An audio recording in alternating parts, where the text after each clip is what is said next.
Chapter 14, Daily. Daily Scrum. The team says what is slowing them down from completing the next most important backlog item with quality as a team. The product owner says what they did yesterday to get the backlog to meet the team definition of ready. What they learned from customers and stakeholders yesterday to change backlog priority. The Scrum Master says what they did yesterday to remove team impediments, records impediments they observed or infer. Can't start until the team has a sprint commitment for this sprint. Is done when the team is pumped up and has shared anything slowing them down from completing today's work together as a team. Looks like the entire team standing in a circle, or now very often on remote video chat with everyone logged in, cameras on, audio on. Time box, 15 minutes maximum. The daily Scrum, also and originally called the daily meeting or daily stand-up or stand-up meeting, is a rapid replan of today's extra small project. The meeting is for the team members to identify how best to help each other and what the best plan of attack might be as a team. Status is rapidly shared to create shared understanding of the current state.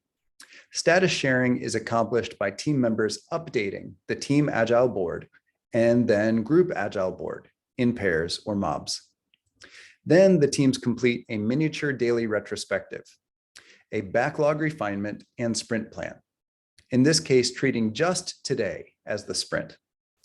This is the first level of the process control of Scrum. The next level being the sprint itself, bound by sprint planning and completing the feedback loop at sprint review or sooner.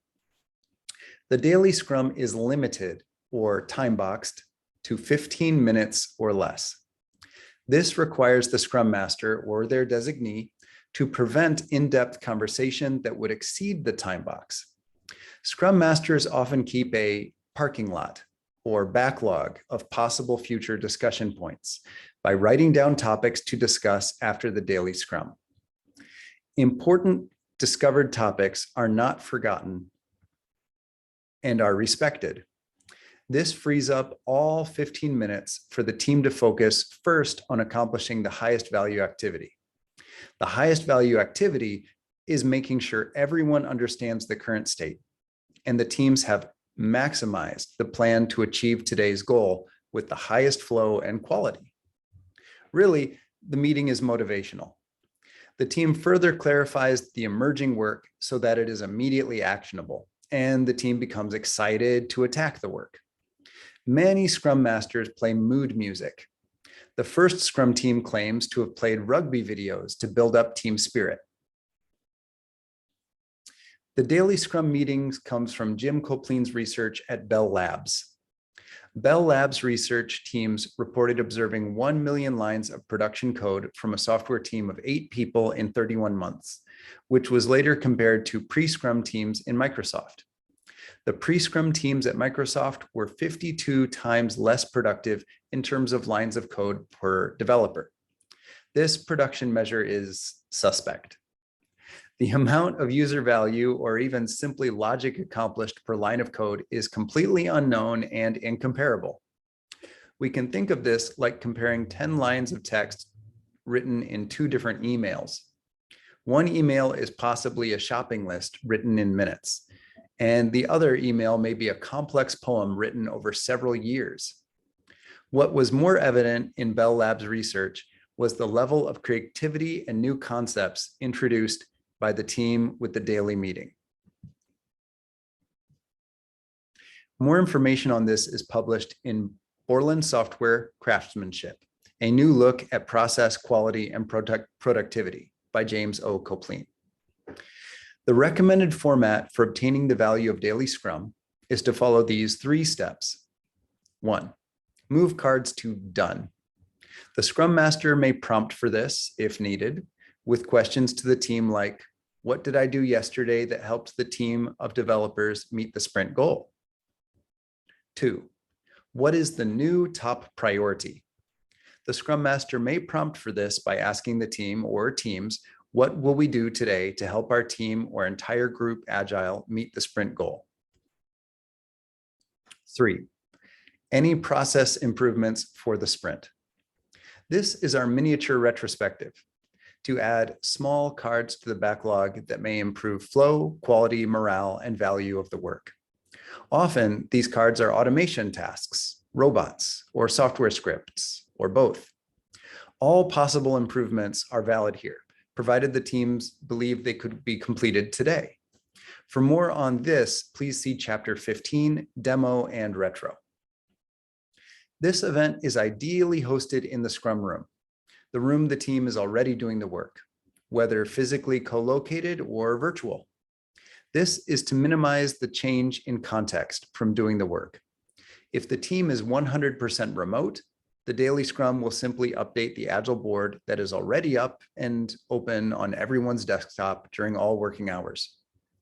After the daily Scrum, the team will be asked to screen capture the Agile board to be their new desktop background on their computer and phone.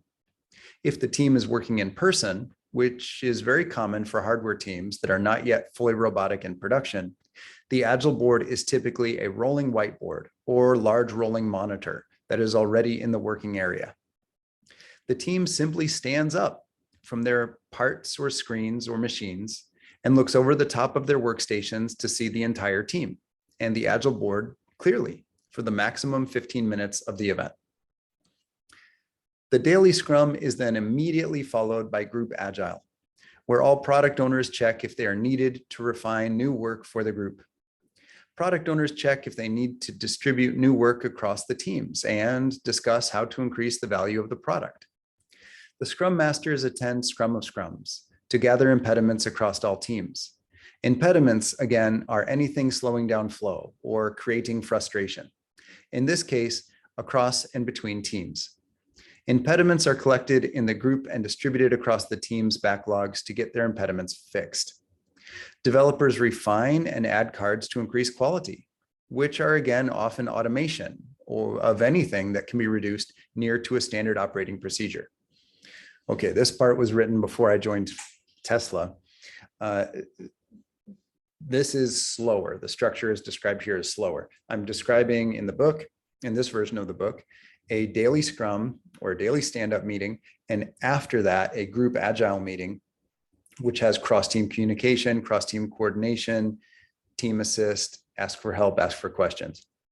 That's way too slow for what was happening at Tesla when I was there, which was already last year now. So man, it might be even way cooler than that now.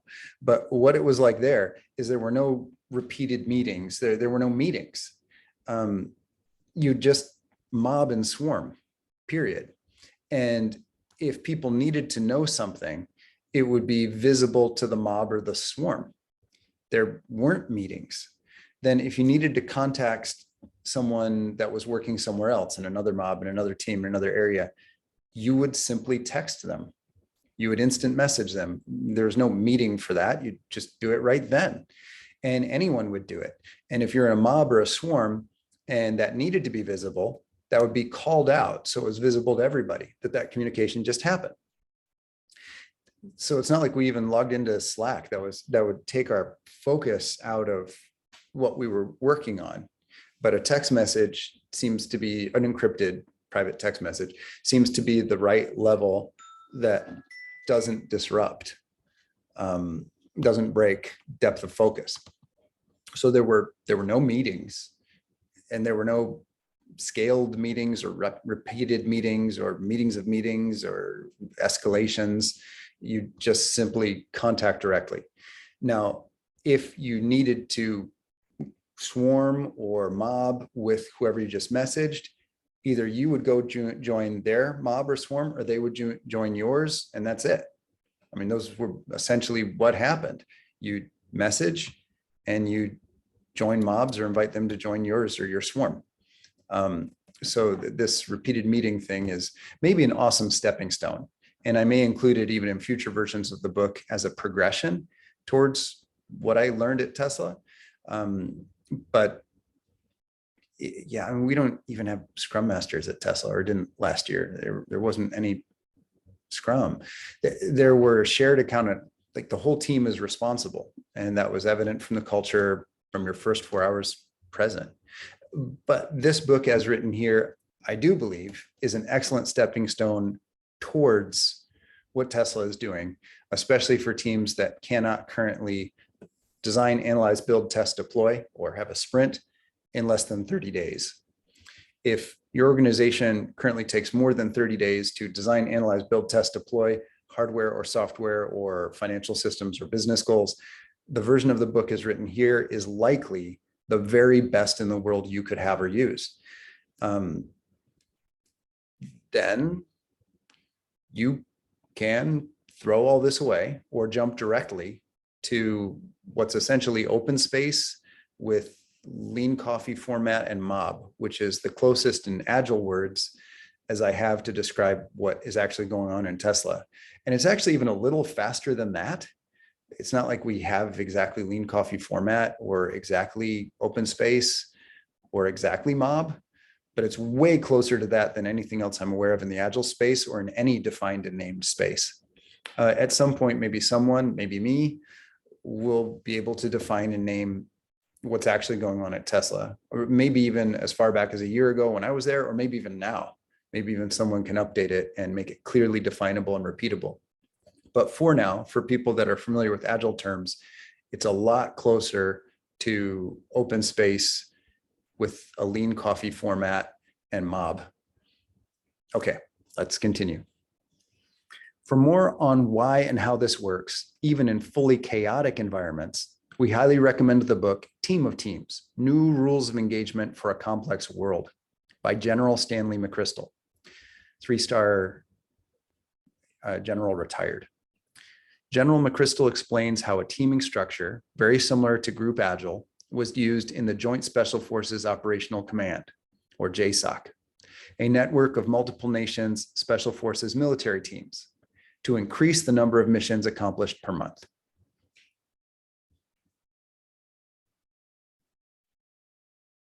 Here's a diagram from Team of Teams showing top-down hierarchical communication.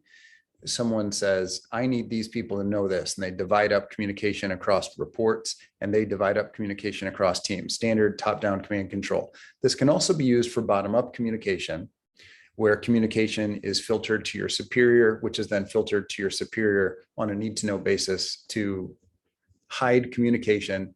The concept, the idea being, and the function, the reason why people do find value in this is to reduce information load and decision-making fatigue. It's not that dissimilar from a modular architecture, but we can be way better than that. So next up is Team of Teams, where you have groups that have a mob style of communication. And when General McChrystal reported moving to this format, General McChrystal reported 17 Special Forces missions were able to be completed per month, whereas waiting for the speed of hierarchy, moving at its absolute limit, the absolute fastest, most elegant implementation of hierarchical communication led to 10 missions, Special Forces missions, planned and executed per month. Now, that wasn't enough to keep pace with the level of activity they were combating, which was a cell-based structure, a set of self-organizing teams, complex adaptive systems. To do that, General McChrystal temporarily restructured the JSOC, the Joint Special Forces Operational Command, according to General McChrystal's book, into Team of Teams, where it was completely flat. There was one encrypted conference call that all people with information, intelligence officers, Special Forces operatives, General McChrystal themselves, would attend, and people would take turns giving a brief and make the decision in the meeting. And General McChrystal explicitly said anyone has authority to plan and execute any mission they believe is appropriate, but General McChrystal retained full veto power. And that scaled to 300 missions per month. It was incredibly rapid. In that case, special forces operatives would be following one car, and then the car would stop. People would fan out in different directions from the car they were following. They're not sure which one is the target. They're all wearing disguises and they're heading different directions. The special forces team giving chase has to decide which way to go, or do they separate? They have to decide now. Traditionally, that would have been a type of command control decision where they would radio back, what do we do? And wait to receive feedback. And many times would lose the person they were following. In fact, this happened all the time. Or they would kick open the door and raid a room, find cell phones and laptops, send them all the way back to Washington, D.C. for professional, highly specialized analytics and intelligence gathering. Then weeks later, receive a report saying, here are the other cells that this cell was contacting. Well, by then, all those other cells had moved locations, changed codes, or even changed team members, and they weren't able to execute follow-up missions.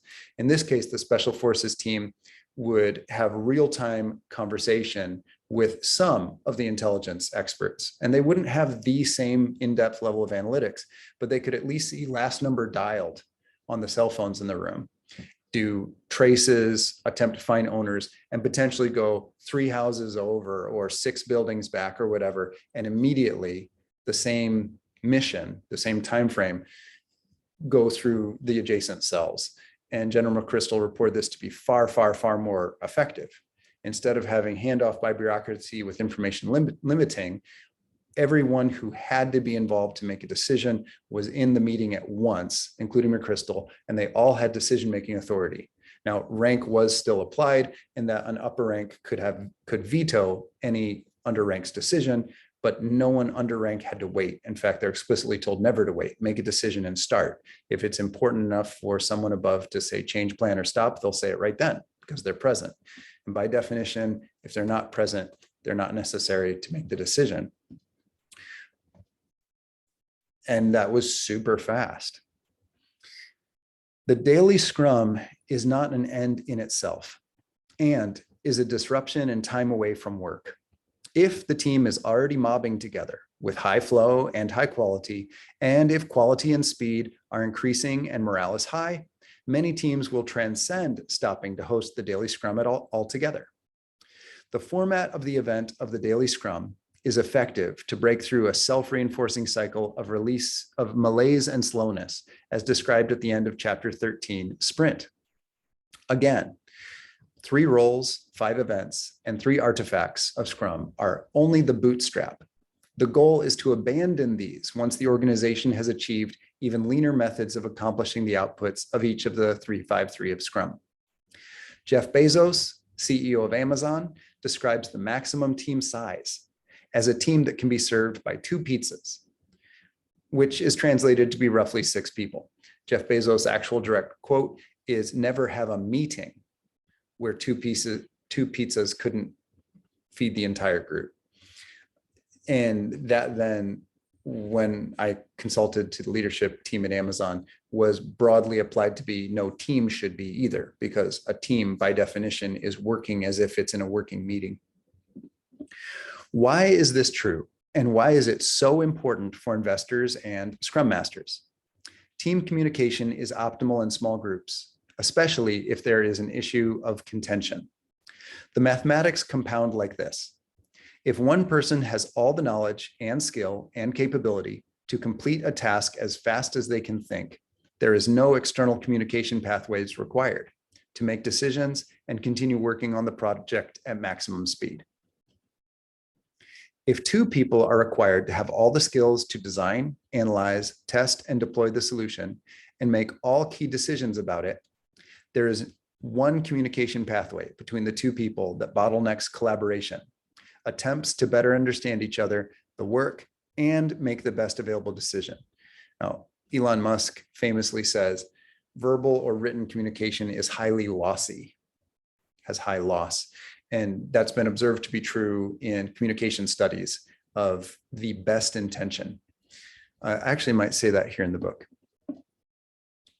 In absolute brief, you have 2 people, you have someone describe the problem to solve and their suggestion of how to solve it. And then you have the other people independently write down what they believe they heard. And the percent similarity of the facts is called communication saturation. This was studied by McCarthy and Monk in 1996, and they found face-to-face communication was the highest communication saturation. Later studies checked video chat was slightly lower. It was lower, but slightly lower. Way below that was a telephone call, a synchronous telephone call, and all forms of asynchronous communication were far below that, like email or writing a document. Writing a document was absolutely the lowest. There was no opportunity to see people's reaction. Are they understanding? What point do they need more clarification? What's being stressed? Hand gestures, body gestures, and even the phenomenon of direct learning, as mystic as that might sound, it's been observed to be true, the idea of direct learning, direct and immediate learning, absent from asynchronous communication. Okay, if there are 3 people, there are now 3 communication pathways, not just one, as each person will need to have a communication pathway with each person to collaboratively understand and contribute. If there are 4 people, each must be able to connect with each other to collaboratively understand and solve the problem, and we grow to 6 direct communication pathways. If we have a team of 5, we have 10 communication pathways and already lose the synaptically fast communication found in small fire teams of 4 or less. If we keep growing the team to 6 people, we now are at a laboriously slow 15 communication pathways. At this number, group consensus begins to be laborious. Many team members prefer to be anchored by deferring as quickly as possible to someone seen as an authority or exhibiting a halo effect or charisma, which are both forms of well understood, measured biases that reduce the capability of whoever is most qualified to make the decision. That's what biases do. What we want is all team members presenting themselves clearly and deeply to each of the 5 other team members. But by even a team of 6 people, most developers check out, glaze over, and defer. By the time a team is swollen to 7 people, there are 21 required communication pathways just for everyone to check in with each other, much less deeply understand each other. And that by this point, a leadership dynamic has typically replaced the team collaboration. Group complex problem solving is gone, which would be required for the speed of innovation that makes teams highly productive.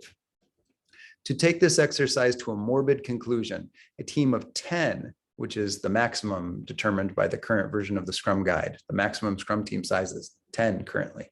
And this is already awful. You don't want to be anywhere near this. The ideal would be a team of 3 if they could complete all required operations. Okay, let's see what happens with a team of 10. A team of 10 has 45 communication pathways.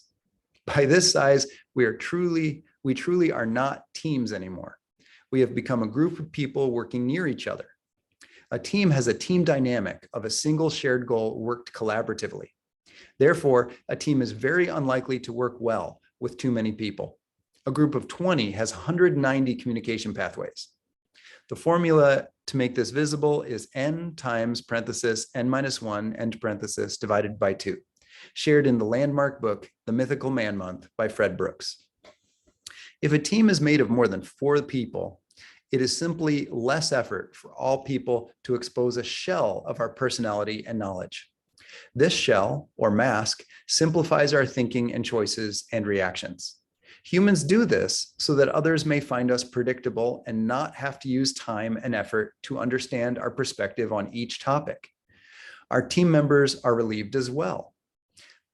This is the deeper reason why in Chapter 1, Intro or Introduction, we asked teams to reform in small teams with all people they do not know well. This helps ensure that any masks or simplifications of our thinking that have become expected of many people working in larger organizations do not have to be used. And this is exactly why in many larger companies, which are transitioning to agile ways of working, we also recommend team relaunches. A team relaunch has people self-organize into teams of 4 people or even less. These teams are recomposed of all team members who do not know each other well. and a further negative effect is compounded by large team size and high communication pathway count, siloed skills. Many people are radically multi-skilled outside work. They may be a scout troop leader, barbecue master, savvy cocktail mixer, leave no trace backpacker, tribute band singer, vegetable pickler, interior decorator, master bedtime story reader. The list can go on for many people. But at work, in larger groups, we save energy by broadcasting that we have a simple single skill or role.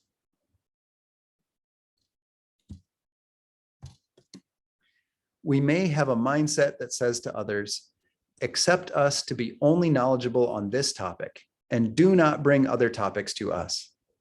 As humans, of course, we are perfectly capable of thinking across a much larger area of a large project, and even every area of an extra small project. We do this all the time in our personal lives when we are activated and present in ourselves. But at work, in large groups, that would complicate our workplace persona. The sad and slow and less alive result is we divide work into skill-specific phases. Skill-specific phases creates the feedback loop breakdown, which creates risk and reduces speed, value, employee engagement, and management effectiveness.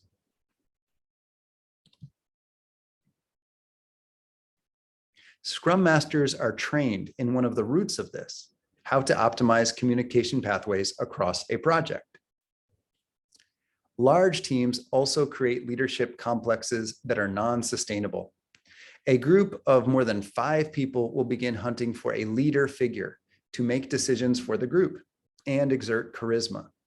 While this is rewarding for the person currently chosen as the leader persona, it is high risk and high stress. This leader is asked to make decisions on behalf of the team without the team members' full engagement and skill set being present to inform them. This anti-pattern, or a common response to a recurring problem that is usually ineffective and risks being highly counterproductive, reduces innovation. Innovation is reduced by giving the leaders in innovation more weight, rather than tapping the creativity that could be available from other teammates in the group. Further, this leader model erodes engagement, commitment, and focus from all other team members, as they are rewarded with less energy expenditure the more they simplify their workplace persona and engagement, and let the leader do the thinking. Riccardo Meriti of the famous Riccardo's restaurant in London puts it more clearly: making someone a manager makes them a workplace psychopath. For all these reasons, the daily Scrum is conducted with a small team, our Scrum team. This daily Scrum is focused on a small goal, an extra small project. That project is intended to be small in timeline. The timeline is intended to be design, analyze, build, test, and deployment during this sprint. A Scrum Master will be sensing for the team dynamic of fully present humans that are radically cross-functional, full of micro-expression, changing opinion, evolving preferences, and childlike expressions of awe and wonder. If these aspects are not visible in the daily Scrum, our Scrum Master will write down likely causes, which are inferred impediments. The Scrum Master will then select a retrospective that is specific to finding out more about the current suspect impediments. For example, a suspected lack of collaboration impediment would be matched with a retrospective that probed reasons for reduced collaboration. The retrospective is run with the team at sprint end at the latest, and you can run a retrospective every day if your team is excited for it, if they're not just burned out or disengaged, to validate the root cause together and collaboratively evolve what we do in order to improve it. More on that in chapter 15, demo and retro, or sprint review and sprint retrospective. The agile mindset emerges when the activities that frustrate that mindset are dampened and the activity in line with that mindset are amplified and met with warmth, energy, interest, and sustainable excitement. We have provided a collection of quotations that form indicators of this mindset. We succeed or fail as a team. Examples of team Examples of this are team ownership or group agile ownership of components, modules, and projects, as opposed to individual ownership. The team is the smallest element in Scrum. Recognition of the team builds team spirit. Related benefits are increased engagement, increased resiliency under difficult work, increased innovation, increased quality, increased speed, and more, as seen in this chapter. We avoid individual recognition in most, if not all, cases. Instead, we heap praise on teams, even as their team members are fluid and traded across teams. Replace a document with a conversation. Some documentation, and these authors will even more strongly say most documentation, is not helpful. Some of it may be replaced by a conversation directly. And in some cases, meeting minutes that are time-stamped suffice as potentially legally required rear-facing documentation. Strong ideals loosely held. The idea is to encourage passion, reward depth of opinion, and reward rapidly changing our minds based on new evidence. The politician's curse of being berated for changing their mind does not have a place in a high-performing organization. We want all people to be thanked for changing their minds immediately based on new evidence. This is natural when we are not simplifying our personality, as most humans are rewarded for doing in large groups, as described earlier in this chapter. If it is important, make it visible. If cash flow is important, that should be visible in near real time and at all times without requiring extra steps to search for it. If velocity and/or quality is important, those too should be visible in real time at all times and without blockers to access. At Tesla, teams measured their OpEx and CapEx, their operational expenditure and capital expenditure. This was largely automated. It was largely a roll-up on your phone and on every monitor all around Tesla. You can navigate to it.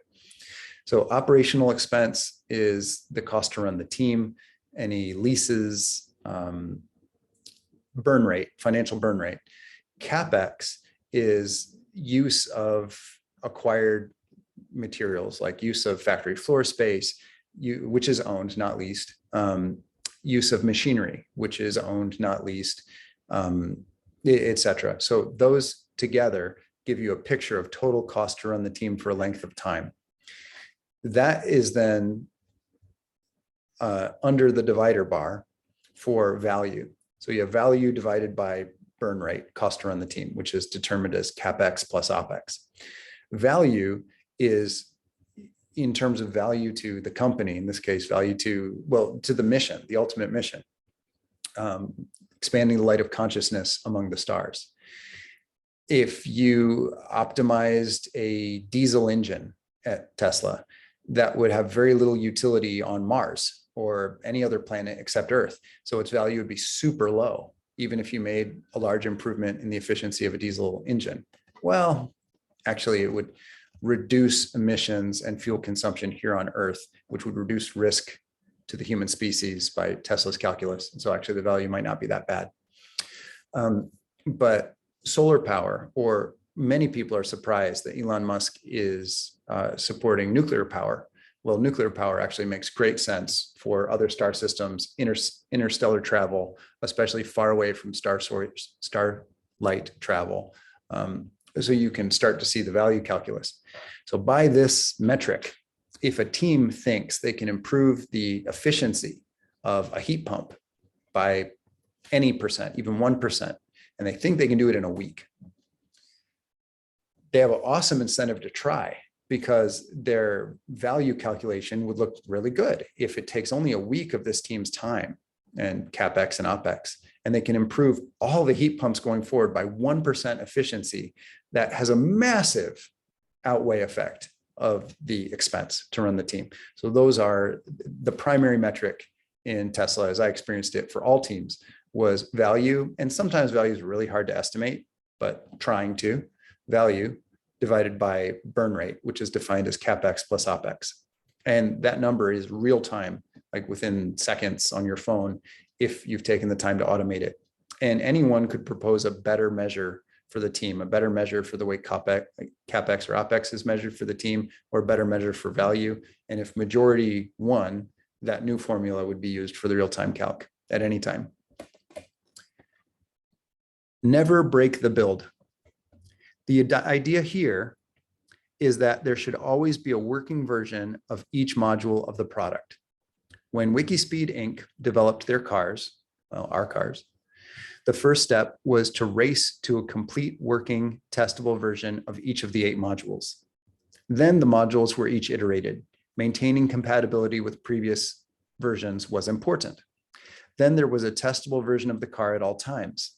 This reduces frustration and improves the speed of the feedback loop. I super remember the early days of Team Wikispeed. There was an aluminum chassis or car frame, and the suspension was big, heavy steel. And it was not optimized geometrically at all, but it let the car roll. It was way too heavy for our fuel efficiency targets. The geometry was way too poor for our speed and handling targets, but we got a version done so the car could roll around. And the engine was on a test stand. So we pushed the car down an alley to get some feedback of how the car performed actually in motion.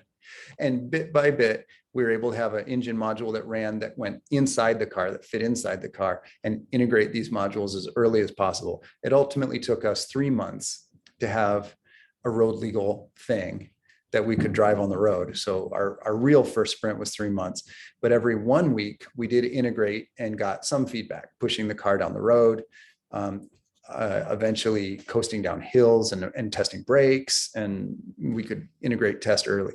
So even if the first version of a module is awful, but if it meets the interface, so you can at least test the interface, that has value. And then we can test some of the features that through integration. So that's the idea of never break the build. It's not like we would make an awesome suspension before we'd make frame or chassis version 1, right? We would have an awful version of all modules as quickly as possible, and then iterate to increase the value of the modules while maintaining backwards compatibility. Very similar work happened at Tesla. Willing to be wrong. There is not a single scientific principle that has not been later improved. Every principle is wrong. The goal is to be progressively less wrong. And Elon says this all the time. He says, we are wrong. Let's be less wrong. The idea here is to assume we are wrong, but assume and attempt to be working from the best information and mindset we have at the time. We then work to shorten our feedback loop to be less wrong as quickly as possible, as quickly as responsible. This builds in humility and pushes the urge to brag out of the team. Some personalities currently express bragging or taking credit for others' work or overconfidence. Those personalities still fit in a productive way in the Scrum team. Those aspects of their personality are dampened by the Scrum Master not reacting to credit taking statements and continuously engaging in conversation about team success. Let me read that better.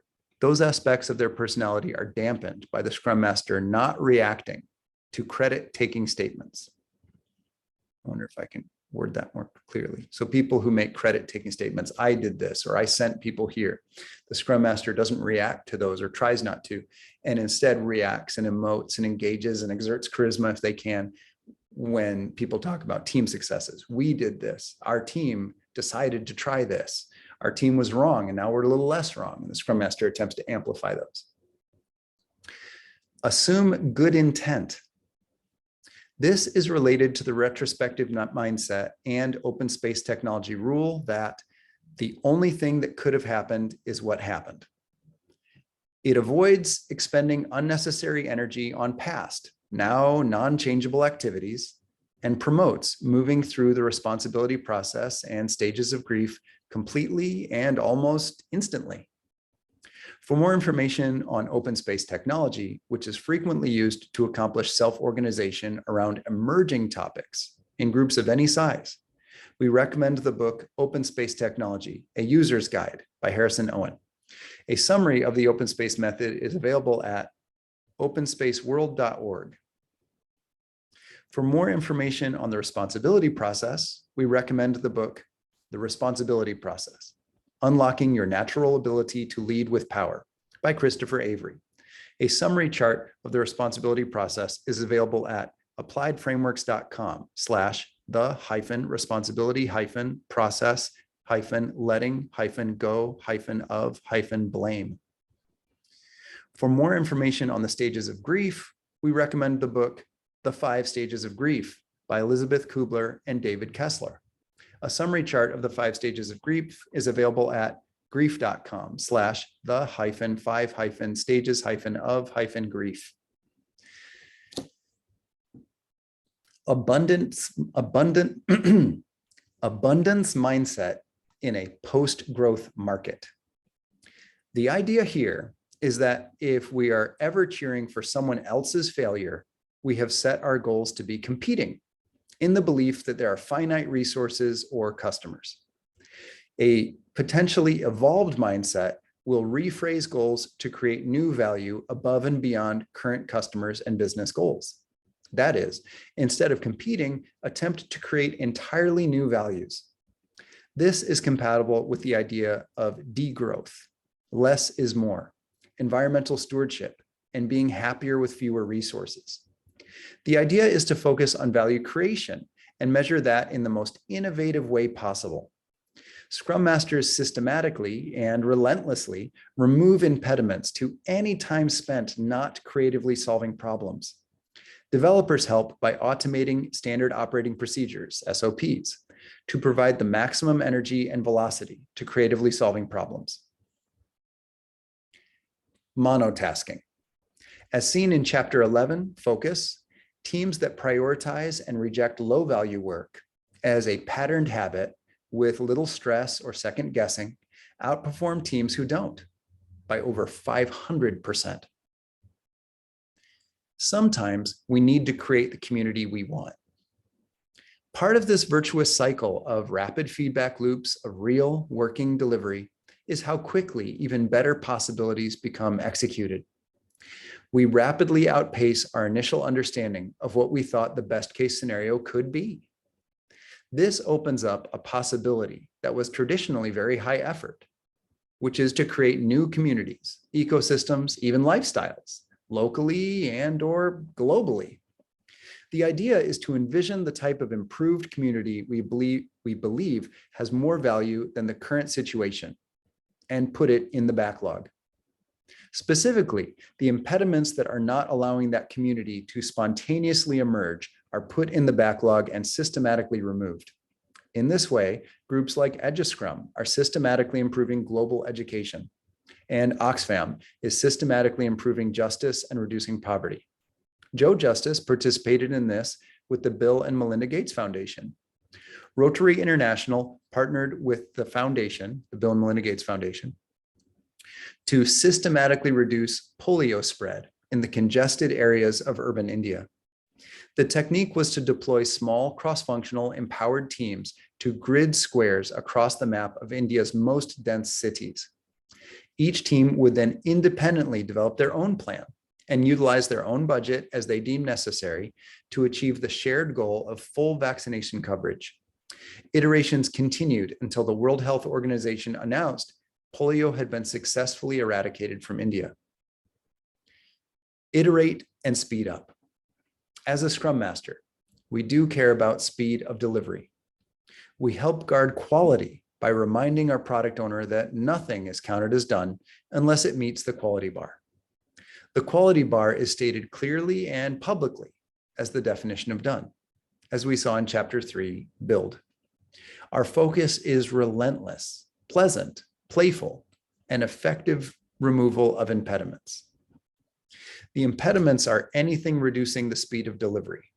This achieves a shorter and shorter sprint with higher and higher creativity due to less and less frustrations along the plan, analyze, build, test, deploy process each sprint. These mindsets, encapsulated by the agile quotations above, point the way to a truly transcendent and agile group agile. The goal is never finished. The organization can always achieve these mindsets more fully, more often, and in a more just and healthy way. Our Scrum Master then also focuses on sustainable pace. Knowing the journey should never end, the journey should embrace the value too. The goal of the journey is to be as much fun and just and healthy as possible, with as little stress and as much creativity as possible. As Mahatma Gandhi said, the end does not justify the means justify themselves. This quotation creates a sustainable mindset that is easy to be propelled by the people doing the work and the populace.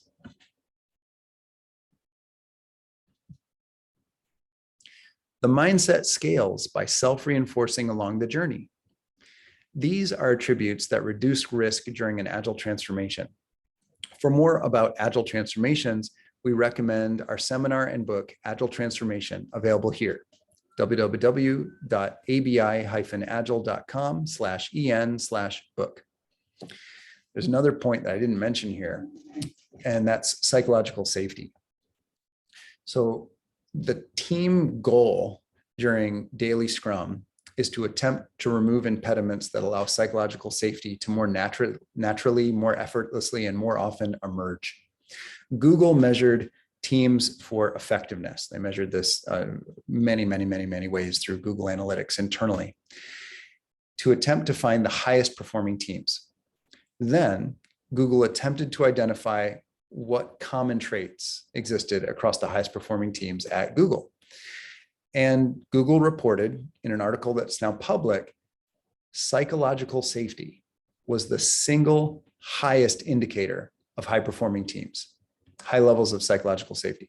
By that, people felt comfortable being wrong. They felt comfortable making mistakes. They felt comfortable changing course. They felt comfortable showing up as their real honest selves and collaborating without a mask or a veil or a simplification of themselves. We just heard in this chapter how team size helps prevent that from happening. For example, a team of 3 people would have the optimum number of communication pathways and applied creative amplification, collaborative amplification of each other. And also risk reduction, as anyone could get sick or take vacation or take a sabbatical, and the project could continue. It's also a really good size to mob a group of 3. By the way, you need more roles and more patterns to mob with more than 6 people effectively. And essentially what that means is you have more than one mob. So also mob development, mob work is dictated by the same communication pathway rules. With more than 6 people, you need specialized rules in a mob, or people start to check out. They just stop paying attention. And they're non-value add then, and it's a net negative for the company velocity. So you don't want large mobs unless you have more specialized roles, which adds complexity. So actually it's the superior solution to attempt to grow a full stack team that can complete all design, analyze, build, test, deploy steps with really ideally 3 people. Okay, how does that affect psychological safety?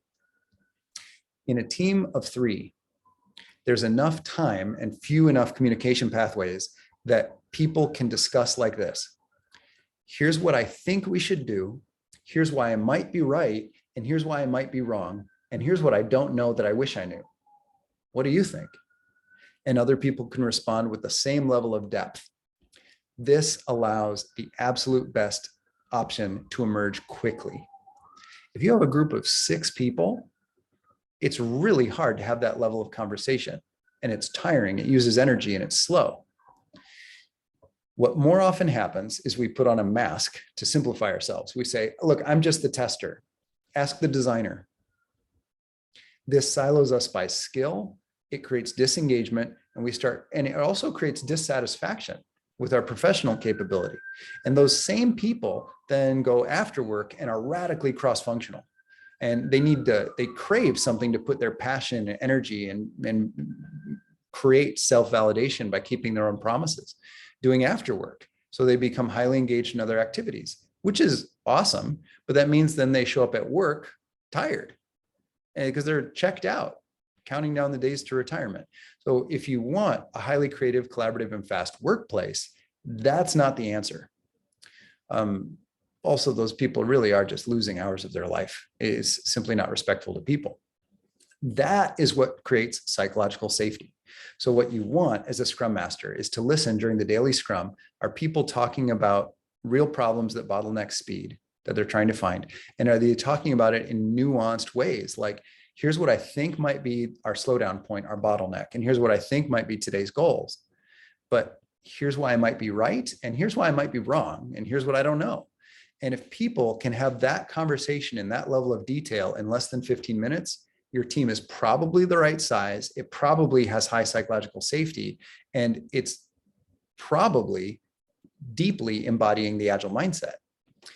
If you're not hearing that, you need to learn a lot more retrospective types as a Scrum Master to try to identify in order the primary contributing impediments that are preventing that from naturally emerging. One of those retrospective types might be gifts and greats over team size, or group value stream analysis. Are we able to complete the value stream with less people? And do that after a lunch and learn on pair development or mob, which would be the way to create cross-functional people. Okay, that's chapter 14. I hope you enjoyed it. Please leave corrections, comments, and updates in the comments, and contact me anytime to contribute to edit. Or if you have a story that tells the stories I said better, more succinctly, more precisely, I'd love for this book to be written by a lot more people than just me. Even if it's one anecdote that's superior to the one I provided or dramatically bolsters what I've got, I'd love to credit you. Thank you.